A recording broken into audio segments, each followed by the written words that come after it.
Coisa. Hoje entrevistei o pré-candidato a presidente do MPLA, o Cônego, e fiz-lhe uma pergunta. Perguntei-lhe se ele está convencido que se o presidente João Lourenço continuar a ser presidente do MPLA, o MPLA vai continuar a perder credibilidade, o MPLA certamente irá perder as eleições. Esta é a questão que eu acrescento na pergunta geral que eu coloquei. Professor.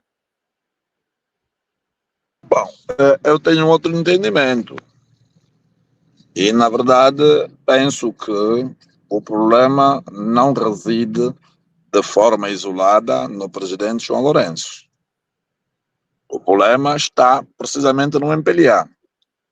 Porque num passado recente, nós dizíamos que a saída do presidente José Eduardo dos Santos representava uma alternância virada para a mudança. Verdade é que o presidente Eduardo dos Santos deixou o poder, o presidente morreu e os angolanos saíram da condição da pobreza que o presidente Eduardo dos Santos deixou e migraram para a condição da mendicidade absoluta. Então o problema não está no presidente João Lourenço. O problema está no MPLA, está na sua matriz originária, que é efetivamente o marxismo. O presidente João Lourenço, por mais que defina ou venha defender aqui uma alteração pontual, quer seja da ideologia virada apenas para o poder, fazendo uma transição para uma ideologia onde pudesse consagrar a abertura e o espírito de participação política ativa dos militantes do MPLA, quer seja no pleito eleitoral, quer seja no exercício da administração da própria vida política interna, se não haver respaldo por parte da estrutura do MPLA, a estrutura aquela fundamental que tem o poder de decisão no birô político, certamente que qualquer ensaio não vai resultar, ainda que nós tenhamos que colocar de parte o presidente João Lourenço, porque tudo mostra que o problema está no MPLA e a mudança deve ser a partir do próprio MPLA. Portanto, poderá eventualmente João Lourenço fazer parte dessa estrutura que gera dificuldade de mudanças, que gera dificuldade da própria transição, mas a saída de João Lourenço de forma isolada não altera o quadro. O que altera o quadro é a saída em simultâneo, quer do presidente João Lourenço, quer também do MPLA. Talvez a saída em simultâneo pode gerar alternância. Mas para garantirmos a própria paz, a própria estabilidade política no pós-27 e antes de 27, julgo que o MPLA tem uma alternativa que é efetivamente celebrar um pacto de regime com os partidos da oposição, quer seja para garantir a estabilidade política pré-eleitoral e também a estabilidade política pós-eleitoral. Porque se fizermos esta antevisão de uma derrota política do MPLA nas urnas, certamente para se garantir uma transição pacífica deste regime é necessário que hajam garantias de proteção dos interesses do regime que acaba de cair. Portanto, então este pacto do regime será um instrumento de salvação do MPLA em caso de queda livre nas eleições. Então é necessário que o MPLA tenha coragem de abrir-se ao diálogo com a UNITA, abrir-se ao diálogo com os diferentes partidos da oposição e, sobretudo, reconciliar-se com os angolanos. E o caminho para a reconciliação era o presidente João Lourenço pedir perdão à nação. Primeiro porque a esperança que nasceu em 2017, em 2025, ela se traduziu em desespero.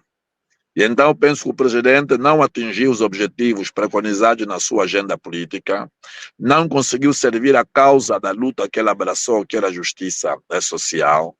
E hoje o presidente traz-nos um conjunto de episódios que para mim não passam de meros espetáculos, quer seja golpes de Estado, quer seja atos de terrorismo, quer seja o crime de ultraje ao Estado e outros institutos que depois vão surgindo e vão sendo utilizados o poder judicial como forma de garantir a sobrevivência do poder político. Então, penso que a transição antecipada deve ser agendada, discutida os termos e condições de uma alternância política pacífica, porque eu sou contra a alternância violenta. Repito, eu sou contra a violenta, ela não se consegue conter. Ela é um fenômeno que pode surgir, portanto, fruto das próprias dissonâncias e das próprias contingências sociais. Ela pode emergir e pode ganhar contornos que poderão efetivamente diluir ou tornar-se incontroláveis. Mas eu penso que o exercício do poder político deve se conquistar por via do sufrágio universal, secreto e direto e periódico, respeitando, sobretudo, a vontade expressa do soberano povo angolano nas urnas. Mas estou de acordo com o Dr. Paquice, é importante que o MPLA aceite abrir-se, é importante que a UNITA também aceite esta abertura e podemos criar um quadro de convergência comum, onde os interesses dos dois maiores partidos possam ser salvaguardados, mas também se possa colocar aqui o interesse público, o interesse coletivo, porque nós, os angolanos, independentemente dos dois partidos, não é possível os dois partidos existirem ou coexistirem sem o soberano povo angolano que está à espera da realização deste país há 50 anos. Só para terminar, Álvaro, nós ainda conseguimos levantar da manhã muito cedo e tomar um café e beber uma água, num kebab, passo a publicidade, ou até num quero. Há muitas pessoas que aquilo que nós tomamos o café é o dia de uma refeição. Ou seja, os angolanos estão na condição de mendicidade absoluta. E precisamos de uma saída urgente, uma saída em tempo de paz, em tempo de harmonia, criando aqui um quadro de convergência política, afastando os interesses pessoais e colocando acima dos nossos interesses pessoais o interesse nacional, porque Angola deve estar acima de tudo. Dizia o Dr. Savimbi que acima de Angola não há mais absolutamente nada. E eu penso que dentro dessa dialética que temos que assumir a nossa responsabilidade enquanto patriotas, primeiro colocarmos Angola em primeiro lugar, colocarmos em segundo lugar, em terceiro lugar, e só depois podemos colocar o interesse dos partidos.